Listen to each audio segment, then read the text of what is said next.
growth prospects for this are beyond astronomical, aren't they, presumably? That's right. Africa's effectively still a reasonably untapped market. I've just heard only 15% of the 15 million in Zambia have accessed the internet previously. There's a whole load to go. We've already seen the figures.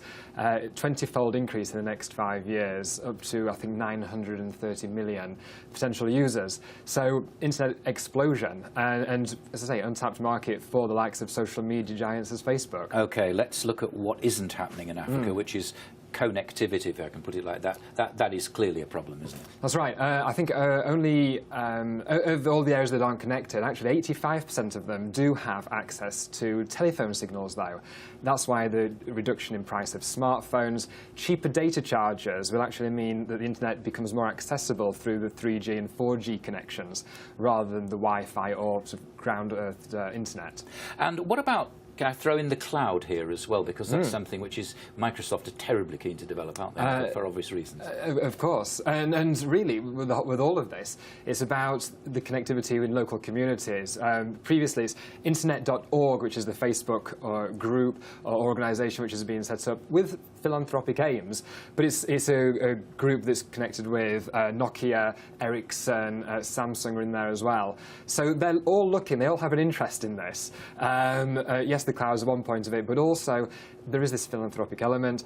Already last year, they've been out in Rwanda and increased smartphone use to provide education in this country. And in Zambia, as we've already heard, an opportunity to get health messages across there, weather reports, which can actually cause big yeah, of course they can. Yes, they're absolutely essential for agriculture, aren't they, and so on. Absolutely. That's right. Yeah, yeah. And you say, you mentioned philanthropy. I mean, obviously Facebook's going to get its name everywhere, isn't it? So it's not that philanthropic. Well, arguably no. And interestingly, across a lot of Africa, Facebook is synonymous and used interchangeably with the internet. It's already a huge name over there, a huge brand. And this is going to take it to the next level and have its all internet really accessed through its own pages. We bill you as a social media expert as well. Yes. Just talking about that, I mean, this is a big question, but really briefly, there are enormous problems in Africa at the moment. I mean, will something like this make a difference? I'm thinking about Ebola, which you're going to talk about later in the programme. I mean, here's something which needs to people need to be told about it, don't they? It's information. Without a doubt. And although, again, there may be commercial aims to this, undoubtedly there's an opportunity to bring the communities together, to inform. And we've seen across the world already, though, that it does also have the opportunity to be censored, to get across a political message, a propaganda message. So it's balancing all of these things, and hopefully Africa will benefit from the mistakes that have been made around the rest of the world Kevin Pelter, as it develops. Kevin, thanks so much indeed for joining us. Thanks. Kevin, thanks very much indeed for coming in. Well, first of all, tell us about this Facebook plan to get millions of people in Africa online and how it's actually going to work. Well, it's a platform which has already been rolled out or tried to be established in Rwanda, and it's been used for educational purposes to try and educate the population over there, and that happened last year. But it's actually not just Facebook. Facebook have got these people together, and we're talking about Ericsson, we're talking about Nokia, Samsung, and a few others, and they are really trying to make this investment into Africa to try and connect the communities over there and roll out the internet to places where it's not previously been available. Presumably they want to sell more phones. Let's be absolutely honest about it, and Facebook wants to get more users. But the thing is, it's about smartphones now are too expensive for most ordinary people. Are they going to be bringing out special Africa version smartphones? Well, that's probably one way they're going to be moving it. And actually, apparently, you've already seen the statistics on the video there, that by the end of 2019, they're looking at a 20-fold rise in handheld digital use. And that's, obviously, we're talking about almost 1 billion people there by 2019.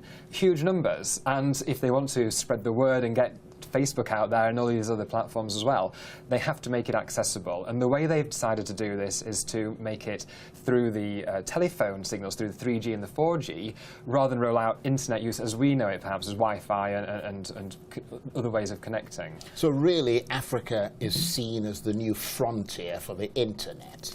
Huge potential. And what's surprising is, perhaps, that we haven't seen other entrepreneurs, other platforms already working to try and build up maybe even a monopoly, dare we say it, over there, and try and get in that way before Facebook, before Google has really had the opportunity.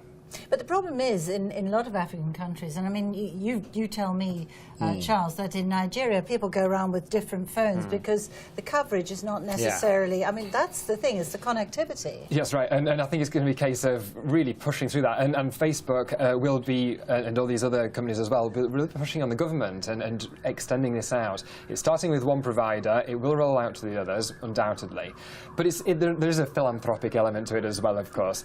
The weather reports available, Wikipedia going to be available, and perhaps health education as well, which in the current crisis might actually be providing huge incentives for the government particularly to get on board and to start rolling out these opportunities. So as you say, the philanthropic mission and the long-term business strategy of Facebook, as somebody said, are in brilliant alignment. Absolutely, absolutely. And undoubtedly, Facebook's got his 1.3 billion users already. It's also got a lot of investors now who are looking for growth on that investment.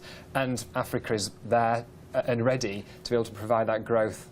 Isn't Facebook has got the most users in Nigeria? Actually, it's got a huge, sort of audience, if you like. I mean, people communicate all the time, and there are actually apps which I think is quite interesting that are quite sort of particular to Facebook. So you can go to sort of MTN, the phone company, and simply request a Facebook, and a lot of people do that, and that means that you're not paying that much. That's right, and really the issue here is that we're talking about data charges, and that's what's being offered initially, free data use, which is unheard of. Typically it's often a free trial and incentive, but this seems to be, for the moment at least, an indefinite offer. Indeed, but it's not Facebook who's going to be picking that up, is it? Facebook's, making a lot of noise, but not actually putting out all the cash. It seems that is true. They have been responsible for bringing this together, though, and I think there's some responsibility there. How it develops, we'll have to wait and see. But I think the real opportunity for Africa to get it connected, to form these communities, and to hopefully benefit from the internet, as well as managing the risks that they'll be able to identify from the mistakes that have already been made around the world. Okay, Kevin, thanks very much indeed for joining us.